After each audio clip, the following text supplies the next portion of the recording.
የሰማሽኝ አይመስለኝም። ኃይሉ ባለሁ ልጅሽም በልጅነቱ ሱቅ ልከሽው የሰረኩሽ ነው። አንተ ነህ ይህን ሁሉ ዓመት ልጄን የነጠቀኝ? አዎ፣ አሁን ደግሞ ከልጅሽ ጋር የምትገናኙበት ሰዓት ደርሷል።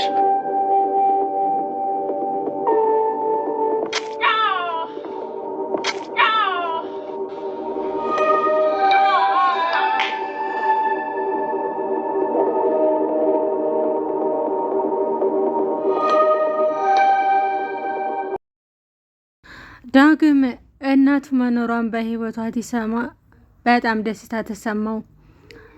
እናትህን የምታገኛት ግን እቤተ ዴፍ ፈትሸህ ፍላሽ አለ፣ ያን ፍላሽ ካመጣህ ነው እናትህን የምታገኛት።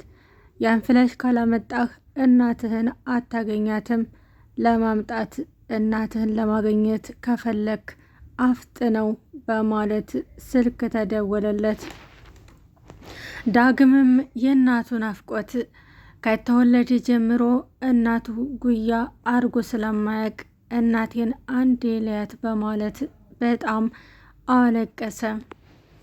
እናትህም ማግኘት ተፈለክና ማየት ተፈለክ ኃይሉ የደበቀውን እሱን ካላመጣህ እናትህን ልታገኝ አትችልም አለው። ዳግምም ተስማማ። ቃልም እናቷ ጋር ወጣች። ብሌንም እናቴ ጋር ልሂድ በማለት ሁላቸውም ሲነሳሱ ዳግም ሻሂ አፍሊልኝ፣ አሁን ላይ ሻሂ መጠጣት እፈልጋለሁኝ አለ። ያን ሻሂ አፍልታ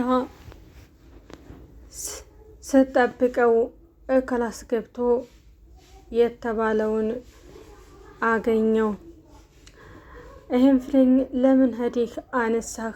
ለምንስ የሰው ዕቃ ትፈትሻለህ? በማለት ብሌን አፋጠጠችው። ብሌን የእናትን ነገር ታውቂያለሽ፣ እናቴን እዚህ ነው ማግኘት፣ እባክሽ ተይኝ በማለት ጠየቃት። ብሌንም የእናቷ ናፍቆትና የእናቷ ፍቅር ስላለባት አንተ እናትህን ብታገኝ በጣም ደስ ይለኛል በማለት ሰጠችው። ዳግምም ደውሎ አግኝቼዋለሁኝ እናቴን ማግኘት ትችላለህ ወይ ሲለው በቴሌግራም ደውልና ላክልኝ፣ ከዛም ከላክልኝ ወደ አንዳ እናት ያለችበት ሎኬሽን እልክልሃለሁኝ ትሄዳለህ አለው። በጥያቄው ተስማማ። በመጨረሻ ላይ ተላከለት ወደ አንዳ።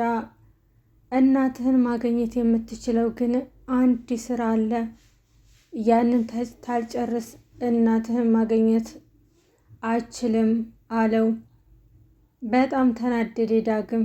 እንዴት እንደዚህ ትለኛለህ አንተ? ቆይ እናት የለህም እንዴ?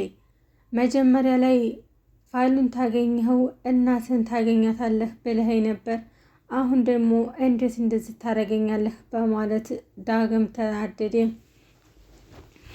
ብሌን ወደ ዳግም እናት ቤት ሄዳ ብዙ አይነት ጥያቄዎችን ጠየቀቻት።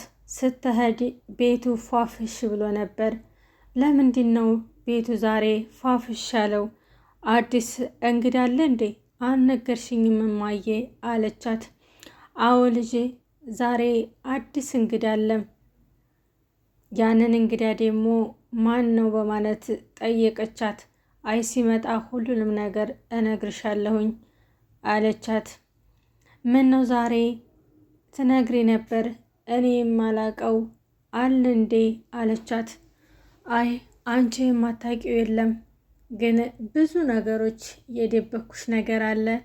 ዛሬ ላይ ግን ልነግርሽ አልችልም። ጊዜው ሲደርስ የደበኩሽን በሙሉ እነግርሻለሁኝ። ዛሬ ግን እንግዳውን አብረን እንቀበላለን። በጣም ትልቅ እንግዳ ነው ያለብኝ አለቻት። ብሌንም ብዙ ጥያቄ ጠየቀቻት። እኔ ምን አይነት እድል ነው ያለኝ? እናት የለኝ፣ ቤተሰብ የለኝ፣ ዘመድ አዝማድ የለኝ። ምን አይነት እድል ነው እኔ እድል ያለኝ አለች። እንደዚህ ማለት የለብሽም፣ መጨነቅም የለብሽም።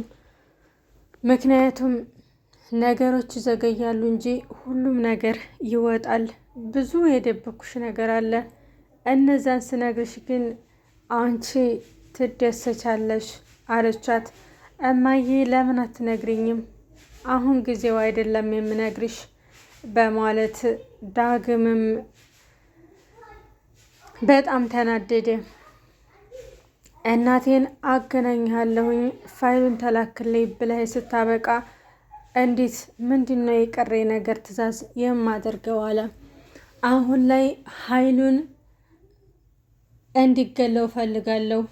የብዙዎቹን ህይወት ብስቁልቁል ያደረገው ኃይሉ ነው። እሱን እንድትገለው እፈልጋለሁ። እናትህን ማግኘት ከፈለክ እሱን ግደለውና ደውልልኝ በማለት ስልኩን ዘጋበት። ዳግምም በጣም ተናደደ። እኔ በህይወቴ ገና እናቴን አገኛለሁ ብዬ የሰው ነፍስ አላጠፋም። የሰው ነፍስ ለማጥፋትም ሞክሬ አላቅም። በጣም የሚዘገንን ነገር እንዴት እንደዚህ ትለኛለህ? እኔ ላንተ እንደዚህ ነኝ እንዴ? በማለት ዳግምም ተናደደ። ዳግምም የእናቱን አፍቀትና እናቱን ተለይቶ መኖር በጣም ከብዶ ስለነበረ የስራም ጫና ኃይሉ በጣም ስላበዛበት ኃይሉ ዘንዳ መሳሪያ ይዞ ሄደ። ግን ሊመታው አልነበረም። አንተ በጣም አሰቃይተኸኛል። በጣም በልጅነቴ የማልችለውን ነገር አሸክመኸኛል።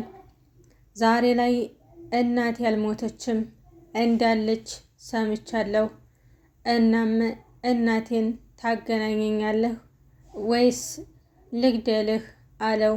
ዳግም እኮ ሰውን ለመግደልና እንዲሁም ሰው ላይ መሳሪያ ለማንሳት የማያስብ ነው። ኃይሉም የማንም ወጠጤ እየመጣማ ሊፈገላብኝ አይገባም፣ ስነ ስርዓት አድርግ። ማነው ደግሞ እናትህ አለች አለህ አለው። እኔ ብዙ ነገሮችን አውቃለሁ። አሁን ላይ ትልቅም ነኝ።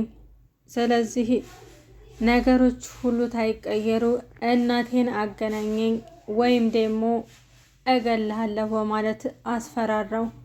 ኃይሉም የማንም ወጤጤ እየመጣ እዚህ የሚደነፋው እኔ ማን እንደሆንኩ አታውቅም እንዴ አለው።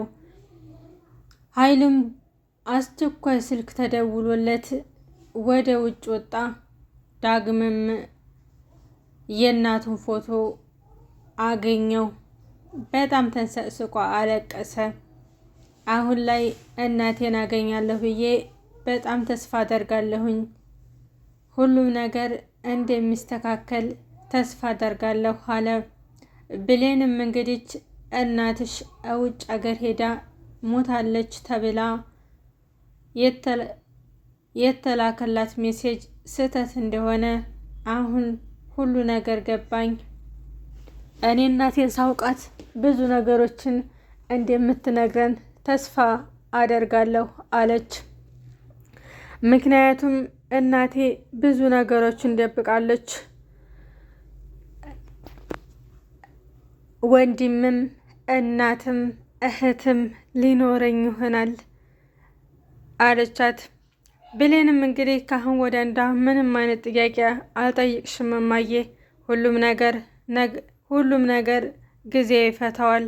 ስለዚህ ጊዜው ሲደርስ እንደምነግርኝ ተስፋ አደርጋለሁኝ በማለት እናቷም እያዘጋጀች ያለችው ልጅሽ ይመጣል ተብላ ግን አልተሳካም። ምክንያቱም ኃይሉን አልገደለውም። እኔ ሰው የመግደል አቅምና ጭካኔም የለኝም። ስለዚህ ኃይሉንን ያልገለውም አለ። ብሌን በጣም ተሰቃይታለች። የእናቷ ናፍቆት፣ በዛ ላይ አክስት፣ አባት፣ ቤተሰብ የሚባለው በሙሉ አይቻላቅም። እኔ እኮ ያሳደግችኝ ሁሉንም ሆነሽ አንቺ ነሽ። ግን የደበቅሽ ነገር ለምን ይሆን? እኔም ተገድጄ ብዙ ነገሮችን ደብቄሻለሁ። ግን ደግሞ አንድ ቀን ተስፋ እንደሚመጣ ተስፋ አለኝ። አንቺ ብቻ ጀግናና በርትተሽ ነገሮችን እንደምትታገሽኝ ተስፋ አደርጋለሁኝ አለቻት። በመጨረሻም ዳግምና ብሌን ወንድምና እህት ሆኑ። በጣም ደስ የሚል ነው። አንዳንዴ በህይወታችሁ ብዙ ነገሮች ታሳልፉና መጨረሻ ላይ ደግሞ ደስ የሚል ስሜት ይሰማል።